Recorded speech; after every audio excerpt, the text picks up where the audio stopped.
Yo, what's up, guys? Welcome back to the channel. And I know you're kind of wondering, like, hey, what is this? Like, why is your camera, like, what is your lighting so weird? I'm recording this at night. Today was the service for, partner's grandpa that passed away. So I've been literally, like, left at like 2:45. It didn't come home until like 9:45, so basically been there for like 9 hours. And yeah, but I did want to record this video just so I can briefly go over the St. Louis game. Yeah,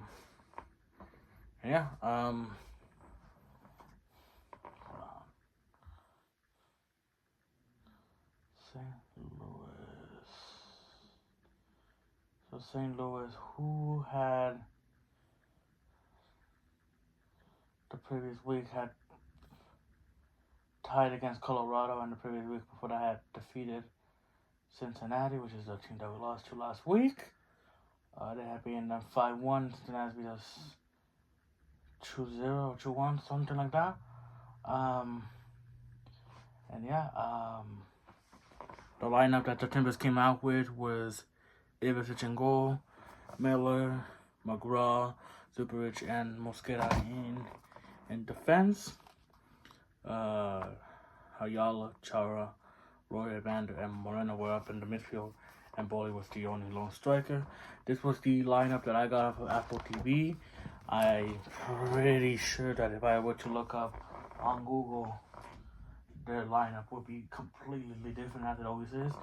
But I always tend to take the lineup. Oh no, I actually got that one right. Actually. So yeah, so yeah, it's because sometimes they actually do change the lineup. Hold on. And yeah, like I said, didn't really have that much expectations for the Timbers, as given the injuries and all that. There was an injury before the game, and that was Darwin Asprilla. Hopefully he is okay. Hopefully that's just a little minor injury. And yeah, didn't really have that big of an expectation because we were still with a lot of injuries. Yemi was barely coming back. Blanco didn't make the trip. Now you add that to Asprilla. No more still. So it is, like, it was gonna be rough, especially going outside of the road, playing St. Louis, who was like top of the conference up until that point. And the game started. The game started off alright. We always struggle how to start games. That seems to be a trend this year. And there was actually an injury to Diego Ayala, non-contact in the 21st minute. Paredes came on for him. Paredes played amazing after that. Really changed the game. And I really wish Diego Ayala has a speedy recovery. Sucks, man. Sucks that literally. It sucks because it's an injury, but it also sucks because literally we were in a rotation that had Diego Chara. So we started off the year with Williamson, Diego Chara, Paredes, and Ayala. Now we're down to only Chara and Paredes. Who knows how long Ayala will be out? That's another thing to be seen. I don't even think anything has been said about that. But anyway, Paredes came on. So unfortunate for Ayala, man. He has had a great start to the season. I hope we hope that those non-contact injuries isn't as severe as it seemed. And yeah, the St. Louis were without their top striker Claus, I think. I don't really sure what happened with him. And it was a really back and forth game. We had our chances. They had their chances. And yeah, we went into halftime with the shift being a little bit towards the St. Louis towards the end of the half. We came out running and gunning though. That connection of Evander and Moreno working lovely. Boley had a couple shots on target. I think he had like 2. So yeah. In the 63rd minute, what a pass I think was by either Evander or Moreno. Passes it to Boley. Boley gets inside of the area, shoots. He shoots to the goalkeeper. Goalkeeper rejects it. To this day, I still don't know what the hell St. Louis defender was doing, but he goes like this to the ball, which just causes it to handball it first. And yeah, that was the pen. A little bit of soft. I will say that it was a little bit soft. But anyway, Evander lost at home. We were up 1-0. A minute later, 2 substitutions. Niezgoda comes on for Boley. Yimi on for Loria. Yimi came back from injury, but still didn't want to start him. He'll probably start next game, realistically. So we were up to 3 subs up to that point. St. Louis, we had a bunch of chances. Like, there was one where like Paredes didn't manage to shoot. And that seems to be a constant trend that we're like afraid to fucking shoot for some reason. So I'm not really sure what's going on there, man. But yeah, there was that. And then the 79th minute, we had missed a lot. Pompeo ties it. Evander struggles to get Pompeo, which wasn't really his fault. It was mainly McGraw's and Zupavic. But anyway, 1-1. And the following minutes, like the following 2 minutes, it was all St. Louis. It seems like St. Louis, and like I later told my parents because I was watching the game at home, like they're gonna win, just because it always seems to happen. But no, that didn't happen. Great in the 82nd minute, great play by Santi.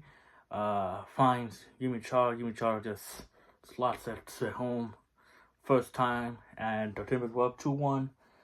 So surprisingly winning an away game. But you know when like you've seen the story repeat itself, I was like, man, they're at any time St. Louis gonna get some bullshit calls, like a lucky ass goal. And then in the 88th minute, Mabiola came on for Moreno and Bravo on for Miller. So that was position for position, but Mabiola or Moreno. The Timbers sat deep back. And the Timbers did have, in the last minutes going into added time, had the chance to kill off the game. I don't remember who it was that sent up. Keep in mind, it was a really complicated ball for Niezgoda to hit. Just lasers one in, and Niezgoda just like barely has the chance to lift his leg, and then it goes wide. And I was like, oh no, bro, they're gonna tie it like in the 97th minute. And yeah, fortunately, that didn't happen, and the Timbers walked out with the win. A win that I didn't really see coming, and I explained in the last video why. Injuries mainly, but also it's St. Louis, and like one of the best teams in the conference. But hey, there's that. What's crazy is that we have beaten Seattle, who's in first place of the conference, because they got a draw, and St. Louis, the top 2 teams in the West. That is like crazy to me. And we also have tied against 4th place Dallas. So like the top teams in the West, we have competed. We just haven't been fortunate enough to put results. Like we have beaten Seattle and St. Louis, top 2. We tied against Dallas, competed well against LAFC, which are in 3rd place. So, and with the lackluster roster that is was like in the times that we have faced those teams are missing players and players constantly getting injured. So that is merit to Giovanni Perez for preparing the guys. Like, it doesn't fucking matter who plays the weekend. You're playing your ass off that day. I'm just so happy for Gio. I actually saw him at the concert yesterday. Those that went to the Guttural Arjona's concert, I saw him. And like I did say hi to him. Didn't really want to bother him because hey, he's gonna watch a concert, and plus I was with my parents, so there you go. Yeah, Timbers get the win 2-1. Got my little notes,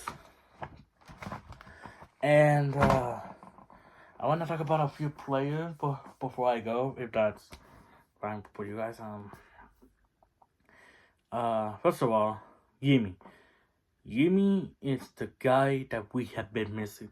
He was out the first game. That doesn't really count as point. He's a guy that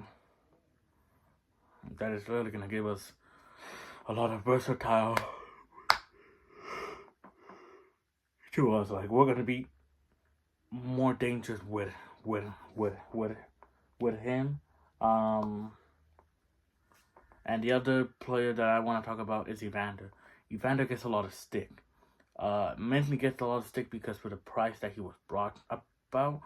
But I think that if you don't watch the game, and that is something that I realized, like, that is, if you don't watch a Timbers game, and you just look at the recap on Apple TV or on MLS, you miss the parts of where Evander creates, and literally no one under the Timbers can finish. So the fact that I see on the comments in Instagram, like, why is Evander there? Santi? Yes, I agree. Santi should have been on the team of the week, and like, I'll put it somewhere else. Somewhere here is, I think it was Evander and Paredes. Well deserved to, and like, we'll talk about him.